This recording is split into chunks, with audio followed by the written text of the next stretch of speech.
Performance enhancing drugs, having an athletic background, genetics, these are all the things that I've been accused of doing to grow muscle over the age of 50. None of it is true, and anyone can do this without taking performance enhancing drugs, without genetics. This picture is where genetics got me. Not very far, I think you agree. I have never done athletics in my life, apart from when I was a school kid of about 15. So I'm going to take you through my step-by-step process of how I built muscle over the age of 50. Hello fam, and welcome to my channel. My name's Melissa Neal, and this channel is all about helping you, if you're a woman over 40 or like me over 50, get in incredible shape. And you absolutely can get in incredible shape without good genetics, without ever having done sports in your life. In my 20s, I was a lazy party girl, and you don't need to take performance enhancing drugs. What you need is a little bit of mindset, grit, determination, and the right strategy, and you can absolutely do it. I'm gonna fess up, this is a bit of a niche video, isn't it? Because most women over the age of 50, they're not thinking about building muscle. But I can tell you that a lot of people look at my pictures and say, I want to look like that. And so one of the core ways that I look the way that I do is focusing on building muscle. And it's really important as you get older. There are so many health benefits from building muscle, and it's also going to really transform your body shape. I must admit, I always wanted to be lean and muscular, but it's not for everybody. So for those of you who's watching this and you're thinking, well, I actually want to lose fat, the way that you're going to lose fat is actually by building and retaining muscle. Now, there will be some of you watching this, and I'd love to know in the comments section, you're going to have clicked on, aren't you? Because you think, yeah, I want to know how to build muscle when I'm over 50. I want to know the exact strategy. And so more and more women are going over to this way of thinking, but it's generally in the younger women's community where they're hitting the gym, they're lifting iron, and they're really embracing bodybuilding and lifting weights. So if you are one of those women that really you're intending on building muscle, this is for you. If you're one of those women that actually wants to lose fat as well at the same time, this is for you, because I actually built muscle and lost fat all at the same time. It is absolutely possible. People are going to tell you it's not possible to lose fat and build muscle all at the same time. You do need to have a proper strategy in order to do that, and it's not particularly easy when you're doing both at the same time, but it is possible, and I'm going to show you how. So first things first, I did it by lifting weights. I did it mainly by lifting weights in the gym. However, I spent probably maybe more than a year during the pandemic lifting weights at home, and I got in amazing shape. I'm going to put a video up here of what I look like. I was probably in best shape I've ever been in my entire life during the pandemic, you know, and at the time I was kind of launching this YouTube channel. So you can do it at home. Don't worry about it if that's what you want to do. But I predominantly go to the gym because there's like loads more equipment in the gym. I love being in the gym. I've got a lovely community in my gym. I've got so much equipment available to me that I can get a lot more enjoyment out of my workouts, and you know, huge benefits to having access to loads and loads of weights and loads of different equipment, which I can't have at home because it's just way too small. I originally, when I built my muscle, actually structured my workouts by working out 4 times a week, lifting 4 times a week, twice a week upper body and twice a week lower body. At one point I did go to 3 times a week lower body. I wouldn't recommend that. I think it's overdoing your lower body. The only exception to that is probably glutes. You could probably do glutes 3 times a week, but all the other aspects of your legs, you don't want to be doing more than 2 times a week. Now, because my legs are really well developed, I only train legs once a week, and you know, that really works for me.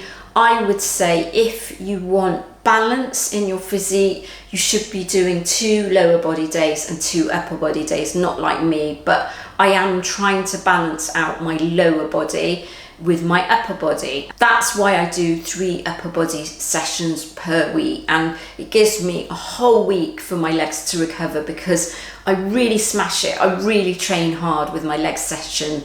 I'm gonna have muscle soreness for 2 or 3 days after that. What I focus on primarily to build muscle, and this has been going on for years, is compound lifts. What are compound lifts? They're lifts that use multiple muscle groups. They're your squats, your deadlifts, your lunging movements, your push movements, and your pull movements. I love things like bench press. I love things like overhead press. I love lateral pull downs. I love pull-ups. I love squats. You know, all the range of those big lifts, because what they're going to do is they actually work your whole body, some of those movements. So why that's great is you're going to be working lots of muscles, and it's going to really build up your strength. So something like a squat, you're working your whole body when you're doing a barbell or even dumbbell squats. And so it's actually going to actually affect your upper body as well as your lower body when you're strength training those compound lifts. Plus, when we're talking about burning fat, they actually burn more fat, those compound lifts. So if you're trying to build muscle and burn fat all at the same time, those compound lifts are amazing. Now I do the smaller lifts, you know, right usually at the end of the workout. So I will do things like bicep curls and tricep extensions, which are using small muscle groups, and you know, they're isolated movements, and they're still in the structure, but they're not the most important, and so I do less of those. And I believe that's what really works well for menopausal women, is a lot of those compound lifts. I pretty much do the same movement patterns week in, week out. So what do I mean by a movement pattern? Well, a squat is a movement pattern. The thing that might change is the piece of equipment that I do it on.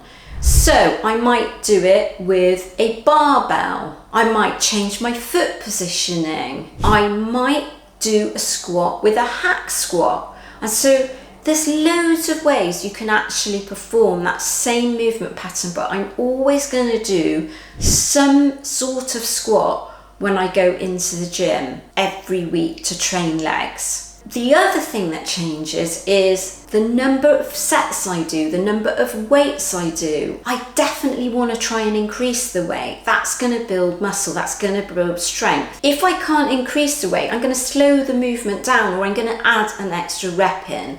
So every time I go in, what I'm trying to aim for is something called progressive overload, which will lead to hypertrophy. So I'm going to go as heavy as I possibly can without causing injury. And that's my goal. And that's always been my goal for the last kind of 5 to 6 years. I don't mamby-pamby about with light weights and high reps. I don't believe that worked. That's what a trainer gave me at one point. They said, if you want to burn fat, you've got to do like light weights, high reps. It's not the case at all. You actually want to be going as heavy as you possibly can without compromising on your form and without causing injury. And by the way, I can't tell you the exact weight that you need to lift because everyone's different. So that's why I say just go as heavy as you possibly can without losing your form and without causing injury. That's the aim of the game. Now, the other thing that I feel has really helped with my strength goal, and it helps with my overall general fitness, and that is performing high intensity interval training. And this is an important aspect of it if you're trying to build muscle and burn fat all at the same time. Strength training is great, and I will never ever lose that from my regimen. However, I love to incorporate at least one session per week of high intensity interval training. And what is high intensity interval training? Well, that is when you are pushing yourself for 20 to 30 seconds, say, absolute flat out, and then you have a resting or walking pace part of the exercise. And this can be done on any piece of equipment. You know, you could do it on a rowing machine, on a bike, on an elliptical. You could do it as an outdoor power walk as HIIT training. Doesn't really matter, but that's the aim of it. Now, what I love to do is military fitness. So I like box jumps, battle ropes, weights-based cardio. So using a kettlebell to do kettlebell swings, burpees, you know, all that kind of military fitness. I'll put that into a workout for 45 minutes, and I do that once a week. Now, if I'm in like a fat loss phase, I'll probably add some extra HIIT in as well on top of that, maybe 2 or 3 times a week for 20 minutes. And that's all I do. I don't do a massive amount of cardio, because the more cardio you do, and I'm not talking about walking, I'm talking about intense cardio, the more that's going to actually reduce your muscle, and you can compromise your muscle building by doing too much cardio. So it's a fine balance, but what does go really well with building muscle, and if you don't like the sound of high intensity interval training, is walking. Walking is amazing, and it really supports muscle building, and usually everyone can walk, can't they? So that's what I would recommend you do if you don't like the idea of high intensity interval training. When you're thinking about building muscle, nutrition is an absolutely key component of that. It's really important that you're getting in a gram of protein per pound in body weight, and it's also really important that you're not skipping carbohydrates and you're fueling your body before and after training. And that's a big mistake that I initially made, especially when I was fasting. I didn't fuel my body before training, and I didn't fuel my body after training. Therefore, I didn't build muscle. When I started actually eating really early in the morning, 5 o'clock as soon as I woke up, before training, before my strength training, I noticed a huge difference. So that's taking in predominantly carbohydrate before training with a bit of protein, and protein and carbohydrates post-training. It makes a huge difference. And of course, we can use all the help we can get as a woman over 40, because it's really hard to build muscle. We're going against nature.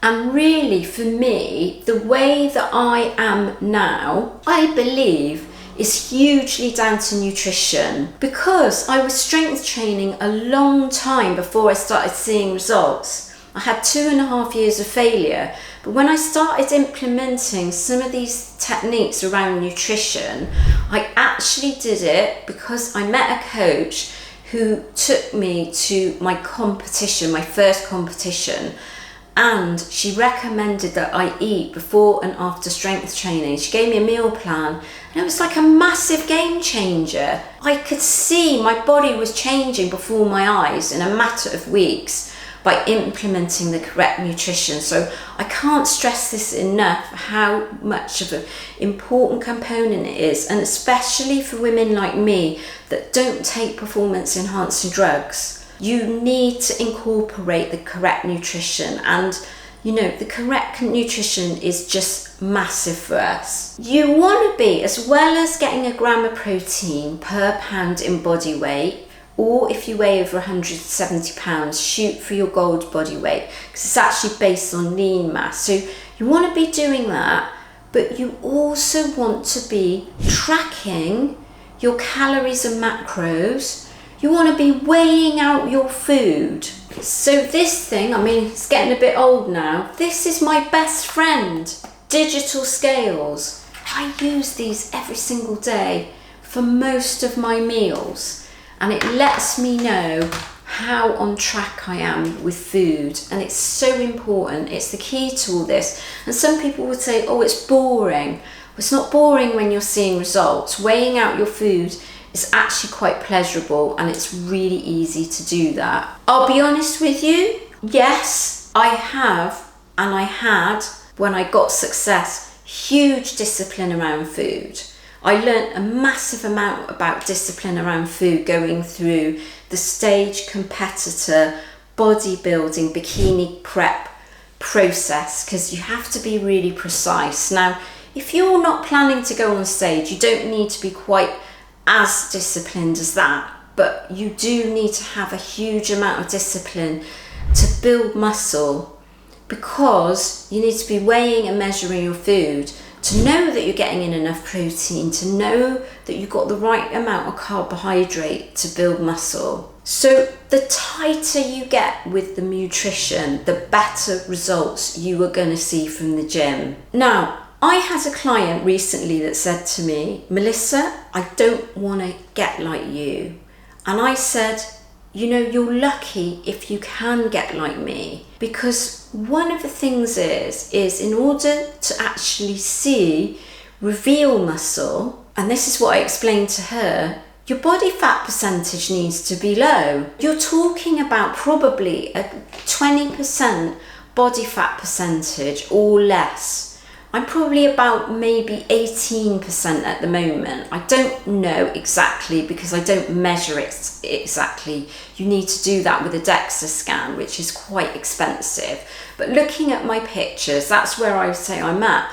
And you probably want to be under the 20% or under to actually reveal muscle definition. And so, you know, just by lifting weights, you're not actually going to get like a stage competitor and look really ripped. You need to kind of build in the nutrition. You need to lose the fat by using things like the high intensity interval training and the walking to actually reveal muscle. So that's how it works. So you're not really going to get a muscular shape if you're not incorporating those things as well as your strength training correctly. That's what I would say. So never worry that you're going to look like one of these massive women on these bodybuilding shows. The other thing is, a lot of those women, they do take performance enhancing drugs, especially in the bigger categories, to look like that. And what you'll find,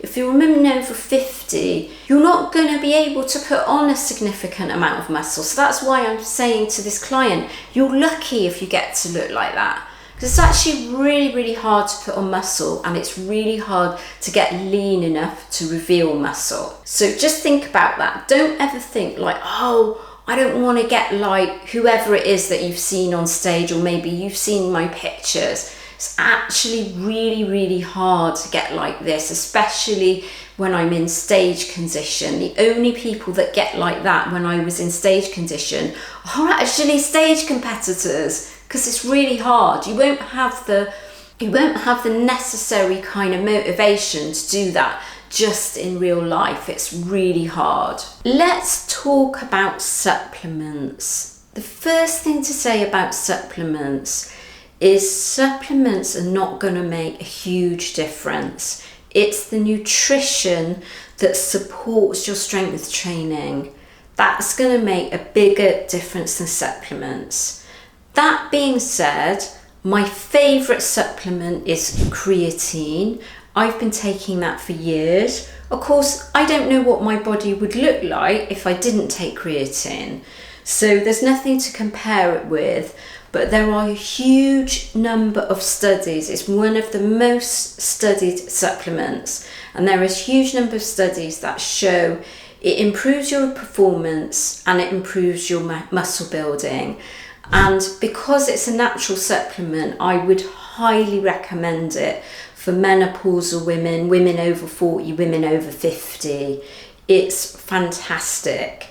The other big one, of course, is protein, as in protein powders. They are amazing. You don't have to have them, because what they're going to do is they're just going to help you boost your protein intake, and it's much easier to get that gram of protein per pound in body weight if you use protein powder. I tend to use plant, but you can use whey.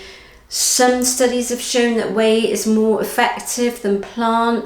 I'm a bit on the fence about that because I've been using plant for years, and I found it to be really effective to helping me build muscle. The other one is branch chain amino acids. So they're going to help you with protein synthesis. Again, I do take them. You don't have to take them. If you were going to choose, I prefer creatine because you're going to get branch chain amino acids anyway from taking protein, but I do believe that it helps me with muscle soreness. Now, let's talk about HRT, because I've been accused that the only way that I look like this is because I take HRT.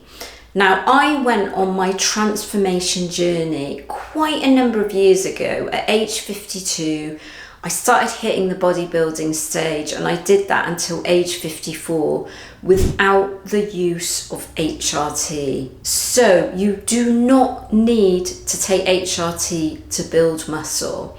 And in fact, I would go so far as to say with estrogen, so when I started taking estrogen and progesterone, I found that I put on body fat didn't make a massive difference to how much muscle I gained. I wouldn't recommend HRT for muscle building. What I would recommend it for is actually dealing with menopause symptoms, brain fog, hot flashes, anxiety. And now in the last year, I've actually started taking testosterone. Now, you could argue that testosterone does help with muscle building, but you've got to remember that I've had this muscle on me way before I started taking that very small female dosage that the doctor describes it. The doctor prescribes that to me. It's a very small amount compared to what men take. It's like 1/8 of what men take. And what that does is it helps me with my energy levels and all my other menopause symptoms. It was kind of the missing piece in the jigsaw puzzle. I certainly wouldn't want to take the amount that would give me some kind of competitive advantage when it comes to muscle building, because then you're going to get a ton of side effects with that, like hair growth, deeper voice. Definitely don't want those things. So you want to take the what's recommended for females, and I've actually had my blood tested again since I've been taking testosterone, and it's all at normal female levels. So that's really important. That sometimes people misunderstand HRT and think it's exactly the same as taking performance enhancing drugs, and it's not. You're just putting back the estrogen, progesterone and testosterone that you're lacking a little bit, so it's at normal female levels. That's what you're doing with that. So I hope that helps those of you that do want to build muscle, and those of you that want to build muscle and lose fat all at the same time. You can absolutely do it. That's how I did it. If you're thinking about going down that road, really take all that advice on board. It's really going to help you.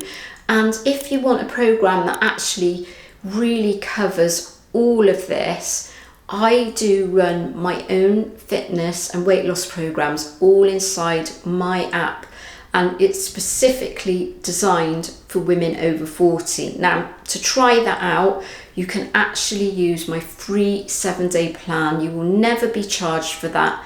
that's yours free for life. I will link it here and I will link it in the description.